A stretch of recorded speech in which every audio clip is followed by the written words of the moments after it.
안녕하세요. 행정사의 미래는 밝다. 박유봉 행정사입니다. 네, 앞서서 제가 최근 2021년도 행정안전부하고 기획재정부의 업무 보고 내용을 간략하게 좀 말씀을 드렸는데 다른 부처 내용도 제가 자료를 많이 수집을 해놨지만 사실 내용이 여러분들이 꼭 들으셔가지고 크게 도움될 내용은 사실은 크게 없는 것 같아서 정부 중앙 부처에 해당되기 때문에 궁금하신 분들은 직접 그 해당 부처에 들어가셔가지고 업무 계획을 보시는 게 더 도움이 될 것 같다라는 생각을 했습니다. 오늘은 그래서 실질적으로 또 도움이 될 수 있는 사회복지법인 설립에 대해서 말씀을 좀 드리려고 합니다. 사회복지법인은 왠지 비영리법인, 그 다음에 비영리 민간단체나 사회적 협동조합하고 좀 어감이 틀리죠. 네, 그렇습니다. 사회복지법인은 말 그대로 이게 어떤 학교법인도 될 수가 있고요. 뭐 어린이집도 되겠죠. 그 다음에 의료, 요양보호시설이라든가 이런 어떤 사회복지와 관련된 이러한 법인이 해당이 될 수 있습니다. 자, 근데 이거는 어디에 해당이 되냐? 보건복지부령에 해당이 되고 있다는 거. 그러면서도 비영리 법인에도 좀 해당이 되고 또 어떤 목적사업 내에 수익사업도 할 수 있는 이게 바로 사회복지법인입니다. 대신에 수익사업을 한 거는 반드시 공익적인 목적으로 사용을 해야겠죠. 네, 그거 좀 차이가 있다라는 거. 그 다음에 제가 더 중요한 내용들은 주요 팩트 위주로 좀 말씀을 좀 드리도록 하겠습니다. 사회복지법인은 앞서 말씀드린 보건복지부령이지만 사회복지사업법의 내용을 받습니다. 그래서 관련 법에 대한 자료라든가 내용은 사회복지법을 들어보시면 되시고요. 사회복지사업법입니다. 그 다음에 사회복지사업법은 크게 법인이 두 가지로 분류가 될 수가 있는데 바로 시설법인하고 지원법인으로 구분이 된다. 그래서 시설법인은 사회복지시설을 설치, 운영할 목적으로 설립된 사회복지법인이고요. 지원법인은 사회복지 사업을 지원하는 법인이다 라고 이렇게 좀 쉽게 생각하시면 되고요. 제가 지금 방금 말씀드린 대로 사회복지법인이라는 것은 사법인이면서 비영리 공익법인이며 재단법인의 성격을 동시에 지닌다고 보면 이해가 좀 빨리 되실 것 같습니다. 그 다음에 앞서 말씀드린 대로 사회복지법인은 이윤 추구가 목적이 아닌데 사회복지 사업을 수행하는 비영리 목적을 위해 설립되어야 합니다.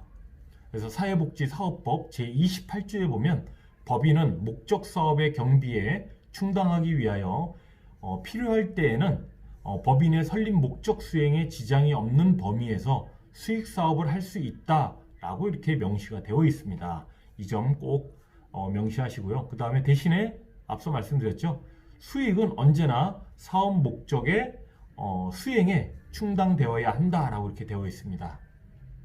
그래서 또 민법에 의한 사단법인이나 재단법인에 비해서 공익성이 강조되는 법인이라고 할 수 있다라는 거, 그거 좀 이해하시면 좋고요.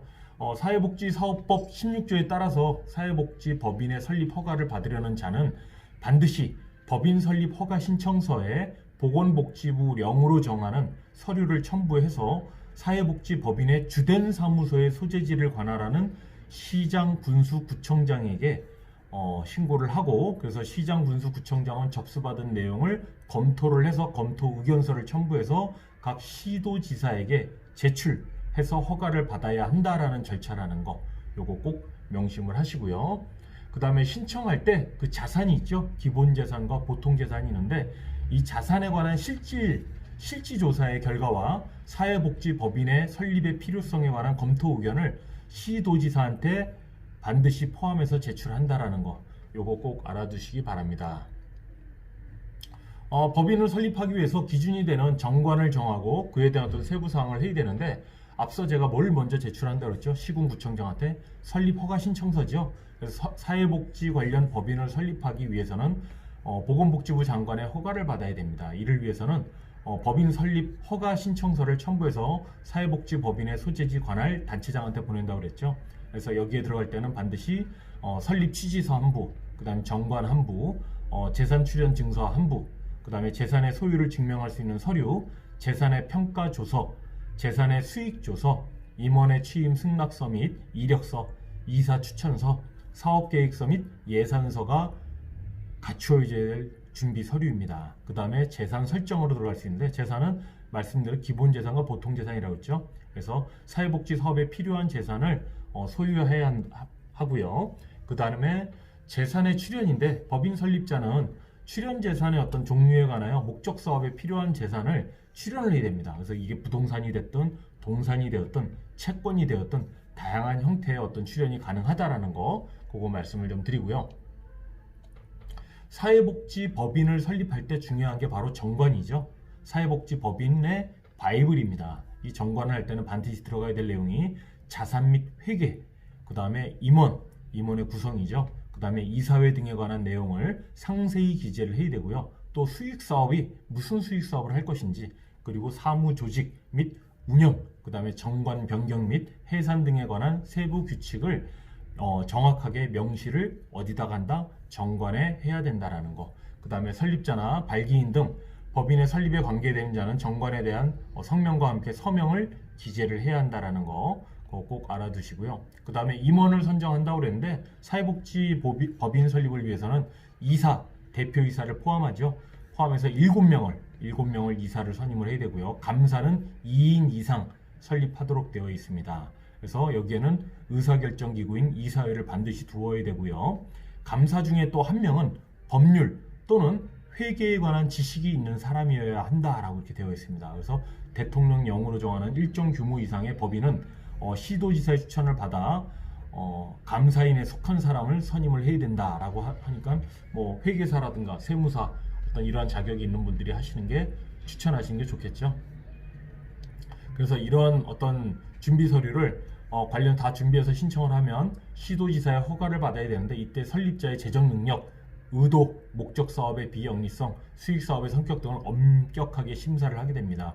그래서 이때 할 때 첫 번째가 목적 사업이 구체적이고 실현이 가능한가, 두 번째 출현 재산의 수입으로 목적 사업을 하는데 문제가 없는지, 세 번째 목적 사업이 사회복지를 유지하고 증진하는 것이라고 인정이 되는지, 즉 비영리 목적에 해당되는지, 이 부분이겠죠.